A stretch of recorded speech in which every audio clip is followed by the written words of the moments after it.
భీష్ముడు, ప్రహ్లాదుడు, కన్నప్ప భగవంతునిపై అమితాసక్తి కలిగిన భక్తులుగా పరమాత్మ తత్వాన్ని గ్రహించిన దైవజ్ఞులయ్యారని భోగి గణపతి పీఠం పేర్కొన్నారు. భీష్మ ఏకాదశి సందర్భంగా కాకినాడ సూర్యారావుపేట దూసలపూడివారి వీధిలోని స్వయంభూ పీఠంలో శనివారం ఉదయం శ్రీవారి 71వ జపయజ్ఞ పారాయణం జరిగింది.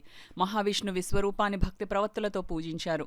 విష్ణు సహస్రనామంతో భగవదారాధ్యుడైన భీష్ముడు, నారాయణ మంత్రంతో రాఘవేంద్ర స్వామిగా పురుషోత్తమ జన్మ పొందిన ప్రహ్లాదుడు, శ్రీకాళహస్తిలో శివపూజకు ముందుగా తొలి నివేదన అందుకుంటున్న కన్నప్ప వంటి వారి భక్తిత్వంలోని శక్తి స్వరూపాన్ని గ్రహించవచ్చునని పీఠం ఉపాసకులు దూసలపూడి రమణరాజు పేర్కొన్నారు. సప్తగిరులకు శ్రీదేవి, భూదేవి సమేత వెంకటేశ్వర స్వామి పూజలో నారీకేళాలు సమర్పించి సామూహిక పారాయణతో తాంబూలాలు ప్రదానం చేశారు. భీష్మ ఏకాదశి రోజున విశ్వరూప ఆరాధన, విష్ణు సహస్రనామ పారాయణ మోక్ష మార్గానికి మొదటి మెట్టుగా నిలిచే మాఘమాస విశిష్టతగా పేర్కొన్నారు.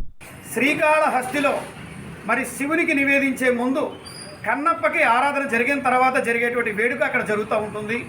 అంటే ఇక్కడ భక్తి తత్వంలో ఉన్నటువంటి తత్వమే శక్తి స్వరూపము. ఆ విధంగా ఈ మాఘమాసంలో ఈ రథసప్తమి కానీ, మహాశివరాత్రి కానీ, ఈ యొక్క భీష్మ ఏకాదశి కానీ అతి పర్వదినాలు. ఏడాది కాలంగా మరి నవగ్రహ దోషాలతో కానీ, ప్రారబ్ధ కర్మల పరిహారంతో కానీ, ఏళ్ళనాటి శని ప్రభావంతో కానీ ఎటువంటి సమస్యలు కూడా పరిష్కారం కాకుండా అపరిష్కృతంగా ఉన్నటువంటి ఎవరైనా సరే కూడా విష్ణు సహస్రనామ పారాయణ ఈ మాఘమాసంలో నిర్వహించడం వలన ఈ భీష్మ ఏకాదశి యొక్క పర్వదిన పుణ్యంతో, మహాశివరాత్రి జాగరణతో అవన్నీ కూడా శివ శివ అని చెప్పి హరించుకుపోతాయి.